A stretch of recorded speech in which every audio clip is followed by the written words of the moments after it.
दोस्तों, स्वागत है आप सभी का आपके अपने YouTube channel Pandey ji technical 2.0 में।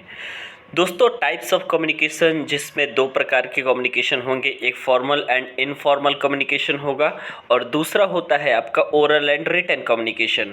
आपको मैं बता दूं, एक प्रकार का कम्युनिकेशन जो कि हम अपने दोस्त से करते हैं या फिर अपने फ्रेंड्स से या रिलेटिव से या अपने में यदि बातचीत करते हैं तो इस प्रकार का कम्युनिकेशन होता है, ये बिल्कुल अलग होता है। लेकिन अगर हम अपने प्रोफेशनल लाइफ में, अपने कॉलेज में या फिर अपने ऑफिस में जिस प्रकार का कम्युनिकेशन करते हैं वो एक अलग टाइप का कम्युनिकेशन होता है। तो बहुत सारे डिफरेंट बेसिस होता है जिसके आधार पर हम कम्युनिकेशन को वर्गीकृत करते हैं, अर्थात कैटेगराइज करते हैं। तो इसी में जो पहला टाइप आता है वह होता है अपने स्टाइल पर्पस कम्युनिकेशन के जो टाइप होते हैं। स्टाइल और पर्पस के बेसिस पे दो टाइप के कम्युनिकेशन होते हैं। पहला हो जाता है आपका फॉर्मल वे ऑफ कम्युनिकेशन और दूसरा हो जाता है इनफॉर्मल कम्युनिकेशन। तो फाइनली हम कह सकते हैं कि स्टाइल और पर्पस के बेसिस पे हमारे पास दो टाइप के कम्युनिकेशन हुए। पहला हमारा फॉर्मल कम्युनिकेशन हुआ, दूसरा हमारा इनफॉर्मल कम्युनिकेशन हुआ। तो फॉर्मल कम्युनिकेशन में एक्चुअली क्या होता है कि इन्फॉर्मेशन जो होता है ये एक्सचेंज होता है या फिर कहें हम इंटरचेंज होता है एक व्यक्ति से दूसरे व्यक्ति तक किसी न किसी एक प्री डिफाइंड चैनल के द्वारा। यानी कि यदि एक प्री डिफाइंड चैनल के द्वारा हमारा कम्युनिकेशन होता है तो इस टाइप ऑफ कम्युनिकेशन को हम कहते हैं और फॉर्मल कम्युनिकेशन। और फॉर्मल कम्युनिकेशन एक्चुअली में क्या होता है कि ऑफिशियल कम्युनिकेशन होता है, अर्थात ये एक प्रकार का ऐसा कम्युनिकेशन बिल्कुल भी नहीं है जो कि हम अपने पेरेंट्स से बात करते हैं या फिर हम अपने रिलेटिव्स से बात करते हैं। तो इस टाइप के कम्युनिकेशन ये नहीं है, इसको हम कहते हैं दोस्तों ऑफिशियल कम्युनिकेशन। यानी कि हम अपने फॉर्मल लाइफ में जो भी हम टाइप का कम्युनिकेशन यूज़ करते हैं ये होता है आपका formal communication. Speed of response की बात करें तो ये होता है आपका बहुत ही स्लो, ठीक है, क्योंकि ये होता है एक प्रकार के प्री डिफाइंड चैनल के द्वारा जिसमें रिलायबिलिटी ज़्यादा होती है, ठीक है। ये होता है आप लोग का फॉर्मल कम्युनिकेशन जो होता है ये आपका टाइम कंज्यूमिंग होता है, ठीक है। इसके अलावा हम आपको बता देते हैं कि जो सेक्रेसी होती है पूरी तरीके से मेंटेन रहती है, ठीक है। इसके अलावा यहाँ पर डिस्टॉर्शन जो होने के चांसेस है वो ज़्यादा होते हैं, बिकॉज इस प्रकार का कम्युनिकेशन जो होता है ये एक लॉन्ग चेन ऑफ कम्युनिकेशन कहा जाता है, ठीक है। तो ये रहता है आप लोगों का फॉर्मल कम्युनिकेशन जिसमें एविडेंसेस की यदि हम बात करें तो as the communication is generally written documentary evidences present. Formal communication जो होता है ये बेटर कम्युनिकेशन इसलिए माना जाता है क्योंकि इसमें जो एविडेंसेस होते हैं ये रिटन फॉर्मेट में अवेलेबल होते हैं, ठीक है। ध्यान दीजिएगा, रिटन फॉर्मेट में अवेलेबल होते हैं, आप अपनी बातों से पलट नहीं सकते क्योंकि जो आपने कहा है वो एक प्री डिफाइंड चैनल के द्वारा कहा है। और कोई भी चीज़ें यदि आपकी प्री डिफाइंड चैनल के द्वारा होती हैं तो वो चीज़ें रिटन भी हो सकती हैं और ओरल भी हो सकती हैं, लेकिन इसमें एविडेंस जो है आपका प्रेजेंट रहता है जिसके कारण जो आपका फॉर्मल कम्युनिकेशन हो वो बेटर माना जाता है, ठीक है। इसको हम ऑफिशियल कम्युनिकेशन भी कहते हैं। इसके अलावा एक बात याद रखिए इनफॉर्मल कम्युनिकेशन के बारे में। तो इनफॉर्मल कम्युनिकेशन क्या होता है कि एक ऐसे टाइप ऑफ वर्बल कम्युनिकेशन होता है जिसमें इंफॉर्मेशन का इंटरचेंज तो होता है, ठीक है।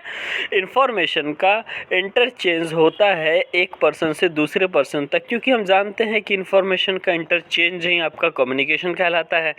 तो इस टाइप के कम्युनिकेशन में भी इंटरचेंज ऑफ इंफॉर्मेशन होता है, लेकिन इनफॉर्मल कम्युनिकेशन में किसी भी प्रकार का चैनल का प्रयोग नहीं होता। एक प्री डिफाइंड चैनल के द्वारा एक दूसरे से कम्युनिकेशन नहीं होती है, तो इसको हम इनफॉर्मल कम्युनिकेशन कहते हैं। साथ ही साथ फॉर्मल कम्युनिकेशन जो कि एक प्रकार का आपको बता देते हैं कि होता था एक प्री डिफाइंड चैनल के द्वारा जिसको हम ऑफिशियल कम्युनिकेशन कहते थे, लेकिन अब हम इसको इनफॉर्मल कम्युनिकेशन को ग्रैपिवाइंड कम्युनिकेशन कहेंगे जिसकी रिलायबिलिटी काफ़ी कम होगी और स्पीड ऑफ रिस्पांस काफ़ी ज़्यादा होगा। जैसे कि आप अपने परिचित में बात करते हैं या फिर आप अपने रिश्तेदारों से बात करते हैं कि क्या हाल चाल है, तो वहाँ से तुरंत रिप्लाई आ जाता है कि हाल चाल ठीक है, ठीक है।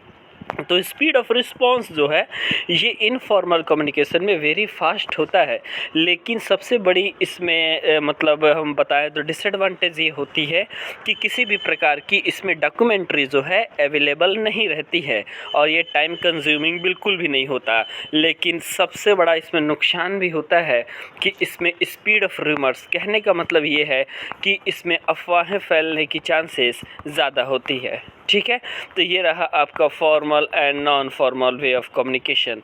इसके अलावा आपका एक प्रकार का कम्युनिकेशन होता है जिसको हम कहते हैं verbal and non verbal communication. तो verbal and non verbal communication क्या होता है? तो verbal and non verbal communication में सबसे पहले बात करें हम नॉन वर्बल कम्युनिकेशन की। ठीक है, तो नॉन वर्बल कम्युनिकेशन एक्चुअली ये होता है कि मान लीजिए हम अपनी बातों को आप तक पहुंचा रहे हैं अपने बॉडी लैंग्वेज के द्वारा, यानी कि यदि हमको पानी पीना है तो हम इशारा कर रहे हैं, खाना खाना है तो हम इशारा कर रहे हैं, यानी सिंबल एंड साइन का प्रयोग कर रहे हैं, किसी भी प्रकार का हम बातें नहीं बोल रहे हैं। तो इस प्रकार के कम्युनिकेशन को हम नॉन वर्बल कम्युनिकेशन बोलेंगे। लेकिन वर्बल कम्युनिकेशन में एक्चुअली क्या हो जाएगा? तो वर्बल कम्युनिकेशन में the communication in which sender uses words to transmit the message to the receiver is known as verbal communication। Verbal communication में क्या हो जाएगा कि सेंडर जो है रिसीवर तक अपनी बातों को पहुंचाने के लिए क्या करेगा कि वह बोलेगा, ठीक है, वर्ड्स का यूज़ करेगा और वर्ड्स का यूज़ करके मैसेज को एक जगह से दूसरे जगह तक पहुंचाएगा। ठीक है, लेकिन हम नॉन वर्बल कम्युनिकेशन की बात करें कि जिसमें आप बॉडी लैंग्वेज का यूज़ करेंगे या फिर सिंबल का यूज़ करेंगे या फिर साइन का यूज़ करेंगे, तो ये चीज़ें आपकी टाइम कंज्यूमिंग हो जाएगी। लेकिन नॉन वर्बल कम्युनिकेशन में ये सारी चीज़ें जो है आपकी टाइम कंज्यूमिंग हो जाती है क्योंकि आप वर्ड्स का यूज़ नहीं करते। लेकिन वही वर्बल कम्युनिकेशन में जहाँ आप वर्ड्स का यूज़ करते हैं तो ये सारी चीज़ें आपकी टाइम कंज्यूमिंग नहीं होती हैं। ठीक है, देखिए इसके अलावा जो चांसेस होते हैं कि रॉन्ग मैसेज का ट्रांसमिशन हो जाए, ये आपका नॉन वर्बल कम्युनिकेशन में क्या होता है दोस्तों, सबसे ज़्यादा बार होता है। यानी कि आप इशारों में मतलब कुछ अलग चीज़ समझ लेते हैं तो मैसेज जो है आपका रॉन्ग ट्रांसमिट हो जाता है क्योंकि वहाँ पे आप वर्ड्स का यूज़ करके बोल नहीं रहे हैं। ठीक है, तो जहां आप वर्ड्स का यूज़ करके बोलेंगे नहीं वहां पे रॉन्ग मैसेज का ट्रांसमिशन होना जाहिर सी बात है कि लाजमी हो जाएगा और ज़्यादा टाइम हो सकता है। लेकिन जब आप वर्बल कम्युनिकेशन का यूज़ करके वर्ड्स का यूज़ करेंगे और उसके बाद अपनी बातों को आप बोलेंगे तो रॉन्ग मैसेज के ट्रांसमिशन के जो चांसेस हैं ये बहुत कम हो जाते हैं। ठीक है, इसमें किसी प्रकार की non formal way of communication में आपका डॉक्यूमेंट्री की ज़रूरत नहीं होती। लेकिन in case of written communication की यदि बात करें तो हम वर्बल कम्युनिकेशन में जब हम रिटन कम्युनिकेशन और ओरल कम्युनिकेशन में जाते हैं तो रिटन कम्युनिकेशन में जाहिर सी बात है आपके पास डॉक्यूमेंट्री एविडेंसेस जो है ये प्रेजेंट रहते हैं। तो दोस्तों आज के वीडियो रहा और उम्मीद है दोस्तों एक बार आप कमेंट करके बता दीजिएगा कि किस तरीके का आपको वीडियो लगा। यदि चीज़ें आपको समझ में आ रही हैं तो एक बार फिर से हमारे पास कमेंट करके ज़रूर बताएं।